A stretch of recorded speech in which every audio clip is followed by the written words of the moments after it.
Sir, ಈಗ ದಲಿತರ ದುಡ್ಡನ್ನ ಕಾಂಗ್ರೆಸ್ ಸರ್ಕಾರ ಭ್ರಷ್ಟಾಚಾರ ಮಾಡ್ತಿದ್ದಾರೆ ಸರ್. ಬಿಜೆಪಿ ಇಲ್ಲ, ಅದು ತನಿಖೆ ನಡೀತಾ ಆಗ್ಬೇಕಲ್ಲ, ತನಿಖೆ ಆಗ್ಬೇಕು, ನ್ಯಾಯಾಲಯಕ್ಕೆ ಹೋಗ್ಬೇಕು, ಅಲ್ಲಿ ಫೈನಲ್ ಆಗ್ಬೇಕು. ಈಗ ನಾವು ಆರೋಪ ಅಷ್ಟೇ, ನಿಜ ಆಗ್ಲಿಕ್ಕೆ ನಾವು ವೇಟ್ ಮಾಡ್ಬೇಕು ಕೋರ್ಟ್ ಅಂತ. ರಾಜೀನಾಮೆ ಕೊಡ್ಬೇಕನ್ನ ಆಗ್ರಹ ಕೂಡ ಅದೇ ಕೊಡುವಂತ ಪ್ರಶ್ನೆ ಇಲ್ಲ. ಅಂತದೇನ ಅವರಿಂದ ಅಂತದೇನಾಗಿಲ್ಲ. ಯಾರು ಮಾಡಿದಕ್ಕೆ ಅವ್ರು ಹೊಣೆಗಾರ ಆಗೋಲ್ಲ. ಈಗ ನಾ ತಪ್ಪು ಮಾಡಿದ್ರೆ CM ಅವ್ರು ಹೊಣೆಗಾರ ಅಲ್ಲ. ಸೊ ಯಾರಿಗೆ ಈಗಾಗಲೇ ಪನಿಷ್ಮೆಂಟ್ ಆಗಿದೆ, ಆದ್ರೆ ಅಂತಿಮವಾಗಿ ಇನ್ನೂ ಕೋರ್ಟ್ ನಲ್ಲಿ ನಿರ್ಧಾರ ಆಗಬೇಕು.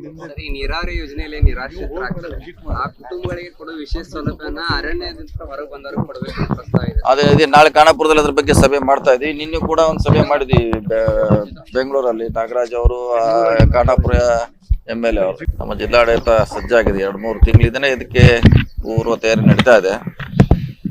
ಈಗೂ ಕೂಡ ಕಳೆದ ಒಂದು 15 ದಿವಸದಿಂದ ಹೆಚ್ಚು ಮಳೆ ಆಗ್ತಾ ಇದೆ ನಮ್ಮ ಜಿಲ್ಲೆಯಲ್ಲಿ.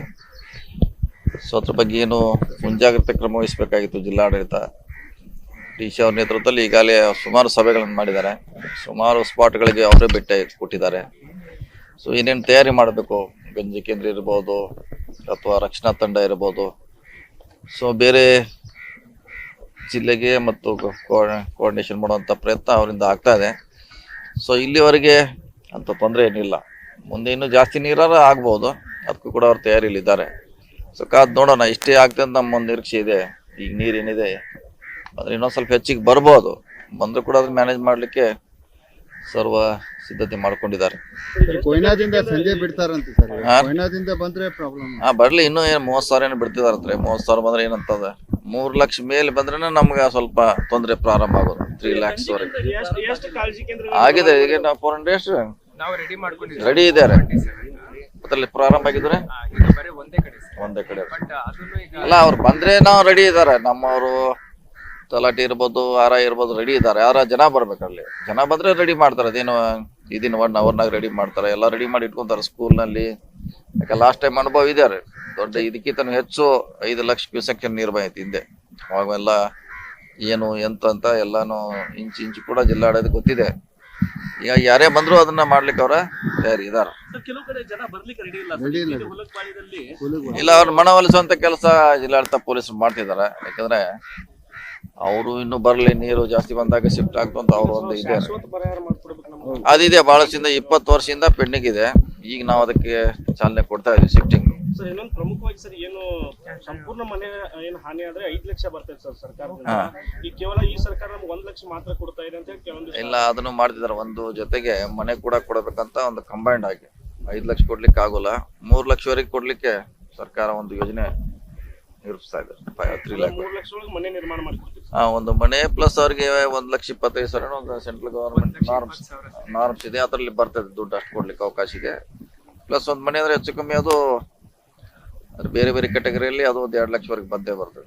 ಅದನ್ನ ಕೊಡುವಂತ ಪ್ರಯತ್ನ ಮಾಡ್ತಾ ಇದ್ದೀವಿ. ಯಾಕಂದ್ರೆ ಹಿಂದೆ ನಾವು 5 ಲಕ್ಷ ಘೋಷಣೆ ಮಾಡಿದ್ವಿ. ಅದ್ರ ಭಾಳ ಮಂದಿ ಕೊಡ್ಲಿಕ್ಕೆ ಆಗಿಲ್ಲ. ಘೋಷಣೆ ಆಯ್ತು, ಅರ್ಧ ಜನ ತಗೊಂಡ್ರು, ಅರ್ಧ ಜನ ಇನ್ನೂ ಹಂಗೆ ವೇಟಿಂಗ್ ನಲ್ಲಿದ್ದಾರೆ. ಆ ರೀತಿ ಆಗಬಾರ್ದು, ಎಲ್ಲರಿಗೂ ಮುಟ್ಟಬೇಕಂತ ಕಡಿಮೆ ಮಾಡುವಂತ ಪರ್ಫೆಕ್ಟ್ ಆಗಿ ಮಾಡುವಂತ ಪ್ರಯತ್ನ ಮಾಡ್ತಾ ಇದ್ವಿ. ಸರ್, CRF ಪ್ಲಸ್ ಸ್ಟೇಟ್ ಎರಡು ಕೂಡಿಸಿ ಕೊಡಬೇಕು ಜಾಸ್ತಿ. ಅದೇ ಅದರಲ್ಲಿ ಅದನ್ನ ಎರಡು ಕೂಡ ಕೊಡಿಸಿ 3-3.5 ಲಕ್ಷವರೆಗೆ ಕೊಡಿಸುವಂತ ಪ್ರಯತ್ನ ಆಗ್ತದೆ. ಸರ್ಕಾರಲ್ಲಿ ಒಂದು ಚಿಂತನೆ ನಡೆದಿದೆ. ಸರ್, ಈಗ ಪ್ರತಿ ವರ್ಷ ಸಮಸ್ಯೆಗಳಾಗ್ತಾ ಇದೆ. ಪಕ್ಕದಲ್ಲಿ 6 ವರ್ಷ ಆಯ್ತು ಸರ್ ಕಾಮಗಾರಿ. ಅದು ಬಹಳ ದಿನ ಇದೆ. ನಮ್ಮ ಇಲಾಖೆ ಇನ್ನೊಂದು ಅಂಗ ಸಂಸ್ಥೆ ಕೆಲಸ ಮಾಡ್ತಾ ಇದೆ. 8 ವರ್ಷದಿಂದ ಪ್ರಾರಂಭ ಆಗಿದೆ. ಎಲ್ಲ ಇಲ್ಲಿ ಅಷ್ಟೆಲ್ಲ ಇಡೀ ರಾಜ್ಯದಲ್ಲಿ ಕೂಡ 2 ದಿವಸದಿಂದ ಮುಗಿಸ್ಲಿಕ್ಕೆ ಆಗ್ತಿಲ್ಲ. ಸುಮಾರು 4-5 ಮೀಟಿಂಗ್ಗಳನ್ನು ನಾವು ಮಾಡಿದ್ದೀವಿ. ಅವ್ರಿಗೆ ಈ 24 ಡಿಸೆಂಬರ್ವರೆಗೆ ಮುಗಿಸ್ಕೊಡ್ತು ಅಂತ ಹೇಳಿದ್ದಾರೆ. ಅಲ್ಲಿ ಮಟ್ಟ ವೇಟ್ ಮಾಡ್ತಾ ಇದ್ವಿ.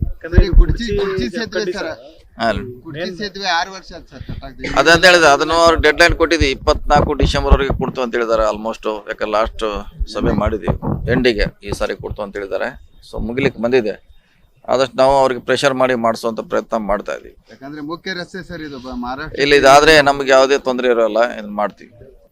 ಸರ್, ಈಗ ದಲಿತರ ದುಡ್ಡನ್ನ ಕಾಂಗ್ರೆಸ್ ಸರ್ಕಾರ ಭ್ರಷ್ಟಾಚಾರ ಮಾಡ್ತಿದ್ದಾರೆ ಸರ್. ಬಿಜೆಪಿ ಇಲ್ಲ, ಅದು ತನಿಖೆ ನಡೀತಾ ಆಗ್ಬೇಕಲ್ಲ. ತನಿಖೆ ಆಗ್ಬೇಕು, ನ್ಯಾಯಾಲಯಕ್ಕೆ ಹೋಗ್ಬೇಕು, ಅಲ್ಲಿ ಫೈನಲ್ ಆಗ್ಬೇಕು. ಈಗ ನಾವು ಆರೋಪ ಅಷ್ಟೇ, ನಿಜ ಆಗ್ಲಿಕ್ಕೆ ನಾವು ವೇಟ್ ಮಾಡ್ಬೇಕು ಕೋರ್ಟ್ ಅಂತ. ರಾಜೀನಾಮೆ ಕೊಡ್ಬೇಕನ್ನ ಆಗ್ರಹ ಕೂಡ ಅದೇ ಕೊಡುವಂತ ಪ್ರಶ್ನೆ ಇಲ್ಲ. ಅಂತದೇನ ಅವರಿಂದ ಅಂತದೇನಾಗಿಲ್ಲ. ಯಾರು ಮಾಡಿದಕ್ಕೆ ಅವ್ರು ಹೊಣೆಗಾರ ಆಗೋಲ್ಲ. ಈಗ ನಾ ತಪ್ಪು ಮಾಡಿದ್ರೆ CM ಅವ್ರು ಹೊಣೆಗಾರ ಅಲ್ಲ.